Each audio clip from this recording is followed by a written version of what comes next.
کیا بڑوں کو جلدی نظر بد لگتی ہے یا بچوں کو؟ یہ بات جان لیں کہ بچوں کو نظر بد جو ہے وہ زیادہ جلدی لگتی ہوتی ہے. تو جعفر طیار رضی اللہ عنہ کے گھر گئے اور ان کی جو وائف تھی اسماء بنت امیس رضی اللہ تعالیٰ عنہ، ان کے پاس جب گئے تو ان کے بچوں کو دیکھا کہ ان کے بچے بہت سلم سے، بہت ویک اینڈ میک ہوئے تھے. تو اللہ کے رسول نے کہا کہ میرا بھائی جعفر تو بڑا اچھا کماتا ہے، اچھا کھلاتا تم لوگوں کو، اور کوئی مال کی کمی نہیں ہے، تو پھر ایسا کیوں ہے کہ بچے جو ہیں دبلے پتلے ہیں؟ تو اسماء بنت امیس رضی اللہ تعالیٰ عنہ نے کہا کہ یا رسول اللہ صلی اللہ علیہ وسلم میرے بچوں کو نظر بد بہت جلدی لگ جاتی ہے. تو اللہ کے رسول صلی اللہ علیہ وسلم نے فرمایا کہ ان کو دم کرو، اور پھر انہوں نے ان پہ کچھ کلمات پڑھ کے اللہ کے کو سنائے کہ کیا میں ان کو ان کلمات سے دم کر سکتی ہوں. اپروو کروایا، اور جب اللہ کے نبی صلی اللہ علیہ وسلم نے اپروو کیا تو پھر انہوں نے ان کلمات سے ان بچوں کو دم کیا. ٹھیک ہے، تو اس سے دو تین باتیں سمجھ آتی ہیں. نمبر 1 is بچوں کو نظر جلدی لگتی ہے، they are more vulnerable to نظر بد and evil عین. اور دوسری چیز کہ ہم اپنی مرضی سے کوئی بھی دعا یا کوئی بھی کلمات پڑھ کے نظر بد کے علاج میں نہیں پہنچ سکتے جب تک وہ اللہ کے نبی صلی اللہ علیہ وسلم سے اپرووڈ نہ ہو. تو ہم اپرووڈ دعائیں اور جو ہے نا وہ اذکار ہی پڑھ سکتے ہیں اس کے. اور جو اللہ کے نبی کہا نا دم کرو، تو what is them? By the وے دم از شریعت میں ایسی پھونک جس میں تھوڑے تھوڑے اسپٹ پارٹیکلز یا آپ کی جو لعاب ہے اس کے تھوڑے تھوڑے جو ہے نا قطرے موجود ہوں. ایک ہوتا ہے نا پھونکا جو یہ نہیں، ایک ہے یہ کرنا جس کو بولتے ہیں نفث، جس میں ہلکے سے نا آپ کی جو تھوک ہے وہ اس میں شامل ہو، سلائٹ پارٹیکلز. اس کے تھرو اللہ کے وسلم دم کیا کرتے تھے اور دعائیں پڑھتے تھے. سورہ فلق اور سورہ ناس پڑھی، اور پھر یا تو اپنے ہاتھوں پہ ان کو دم کر کے اپنے جسم میں پھیر لیا کرتے، یا اپنے باڈی پہ اس کو ڈائریکٹلی، جیسے اگر چیسٹ پہ کرنا ہے تو کر دیا، ٹھیک ہے، اور یا اپنے اگر کسی جگہ پہ کرنا ہے جہاں پہ منہ پہنچ نہیں سکتا، ہاتھوں پہ کر کے اپنے پورے جسم میں پھیر دیا یا اس جگہ پہ لگا دیا، ٹھیک ہے، یا اپنے سر پہ اس کو پھیر لیا جہاں پہ جو ہے نا وہ کہ ایون کچھ دم میں تو یہ بھی ثابت ہے کہ اس جگہ پہ ہاتھ رکھ کے جو ہے نا اللہ کے وسلم نے اس کو پڑھ لیا، اور یہ بھی دم کا ایک حصہ ہے. تو دم جب بھی نظر بد کا کرنا ہوگا وہ نفث کے ساتھ، یعنی پھونک کے ساتھ تھوڑے سے جو ہے نا وہ اسپٹ پارٹیکلز بھی انوالوڈ ہوں گے، اور جس میں ہاتھ پہ کر کے اس جگہ پہ جہاں پہ تکلیف ہے وہاں پھیر لیا جائے، یا پھر ایسا کیا جائے کہ ڈائریکٹلی جو ہے نا اپنے جسم پہ یا اپنی شرٹ پہ یا اپنے جس بھی جگہ پہ اس کو پین ہے وہاں پہ جو ہے نا اس کو کر لیا جائے. تو یہ دم ہے. دوسری بات ہے اس دم میں کہ it shouldn't be an innovation. ایسا نہیں ہے کہ کسی نے کہا کہ یار کوئی بھی کلمات مل کے بنا کے عربی کے یہ پڑھ لو، یا یہ چیز 50 دفعہ پڑھ لو، یہ جو ہے نا کوئی لفظ یا کوئی چیز. بلکہ جیسے تو قرآن پورا کا پورا شفا ہے، لیکن ہم خود سے دعائیں نہیں بنا سکتے. Rather what is required is کہ اللہ کے صلی اللہ علیہ وسلم سے جو ثابت دعائیں ہیں یا قرآن کے آیات، وہ ہم اس کو جو ہے نا پڑھ کے پڑھیں، کیونکہ قرآن پورا کا پورا شفا ہے. لیکن اس کی تعداد معین کرنا کہ آپ نے 41 دفعہ لازمی پڑھنا ہے اور یا 51 دفعہ لازمی پڑھنا ہے، اسے نہ ایک کم نہ ایک زیادہ، اس کو اگر ہم بتا رہے ہیں تو پھر this has to be proven from the Quran and Sunnah, کہ ہم ایک تعداد اور کوانٹٹی میئر کیوں کر رہے ہیں. ہاں یہ کہتے ہیں کہ یار 50 دفعہ پڑھو تاکہ وہ بندہ کم نہ پڑھے اور زیادہ کوانٹٹی پڑھے، کہ آپ کم از کم 50 اراؤنڈ 50 پڑھ لیں تو ٹھیک ہے انشاءاللہ، تاکہ just to have an idea کہ اتنی کم از کم پڑھنی ہے.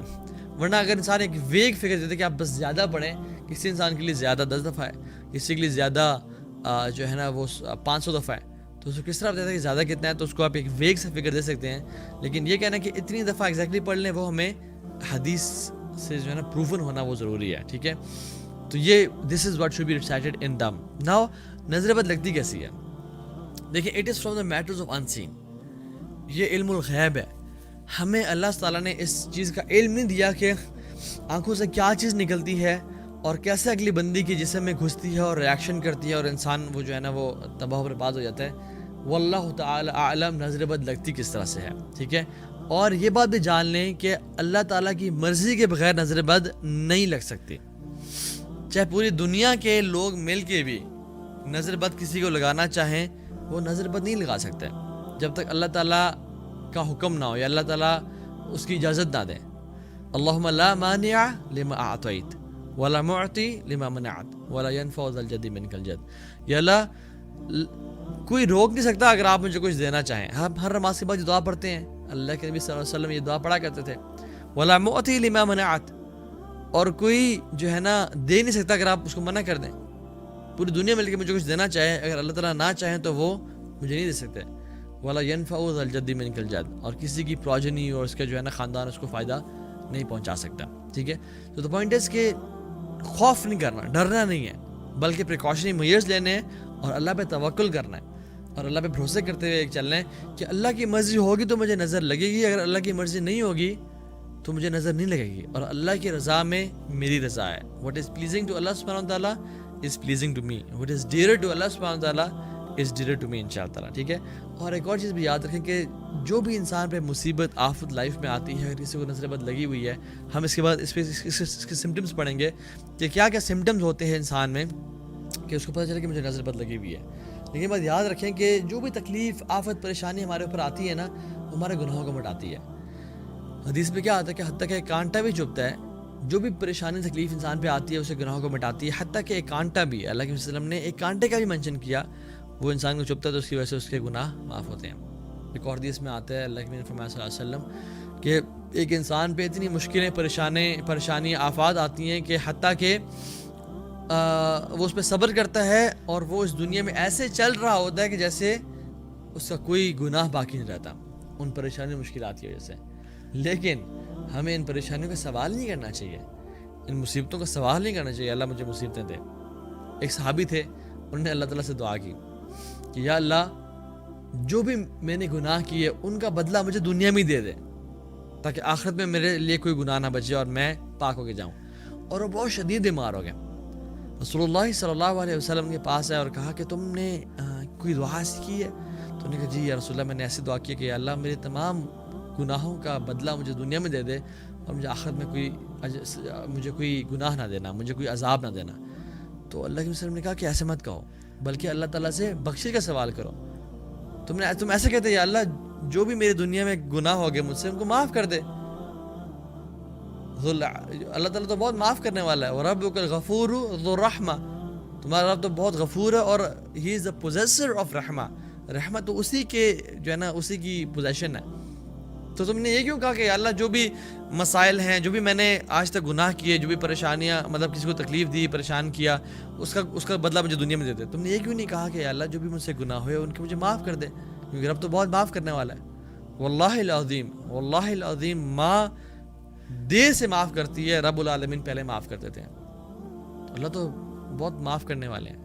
اللہ یرید ان یتوب علیکم, اللہ تو چاہتے ہیں میں تمہیں معاف کر دوں. تو اللہ تعالیٰ چاہتے ہیں کہ ہمیں معاف کر دیں.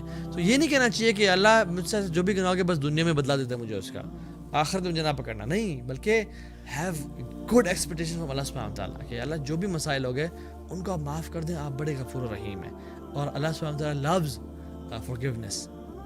ٹھیک ہے, اللہم انک عفو کریم تحب العفو, آپ تو محبت کرتے ہیں, آپ تو چاہتے ہیں, آپ تو یو لو ٹو forgive, فاعف عنا, اور ہم سب کو معاف کر دیں. ٹھیک ہے.